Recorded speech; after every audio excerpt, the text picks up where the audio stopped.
Why am I never satisfied? Why are we never satisfied? Well, it's a good thing that you're not, because that's the way that we feel the motivating force behind all development, both in the physical and in the spiritual hidden causative level of nature. Anything that we feel as movement, from moving to some other part of the world to the subtlest shift in an inner attitude, happens only because this force has made us so uncomfortable and unable to fulfill our desires in our current state that we begin to feel a need for a greater satisfaction that we calculate must exist in that new situation. And we move just that far and no further. A person doesn't even move a finger or scratch their nose if not for this calculation. How to get the maximum amount of pleasure for the minimum amount of effort. It is the E equals MC squared of the ego. This formula is so pervasive that we never choose anything unless it's presented to us in that way. We only choose between what we consider to be painful or pleasurable, and we always choose pleasure. Either an immediate one or a big enough one in the future that we're willing to pay for with a little bit of suffering. But pleasure does not exist in and of itself.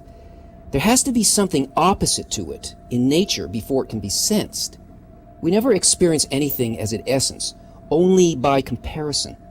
We feel light compared to darkness, warmth compared to cold, pleasure compared to pain.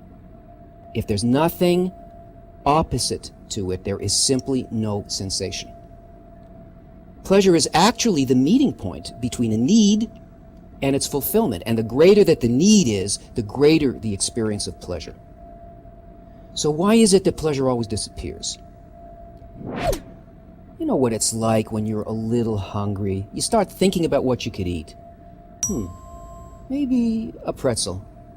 Yeah, okay, maybe later. But the hunger keeps on growing. Maybe I'll have a couple of hot dogs. No, a whole pizza. No, I know, a steak, a big sirloin. Vegetarians, please substitute a tofu loaf from your imagination, with a baked potato and all the condiments imaginable. And then when dinner finally comes, you could eat a steak so big that it needs its own area code. And that first bite is pure ecstasy. And the next bite is wonderful. The next bite is good. And the next bite is okay. And the next is whatever it is. And the next one is, no, not another bite. I'm going to be sick. The need is diminished. It no longer stands opposite to the steak. And now the pleasure can't be sensed because the need has been extinguished. And this all happens because we're trying to satisfy only ourselves. And that egoistic desire is ultimately what makes human experience limited and physical. Because our own needs are tiny, and they're built in such a way that they can never be satisfied. And yet we find ourselves longing for lasting pleasure, and we feel that somehow it must exist. And it does.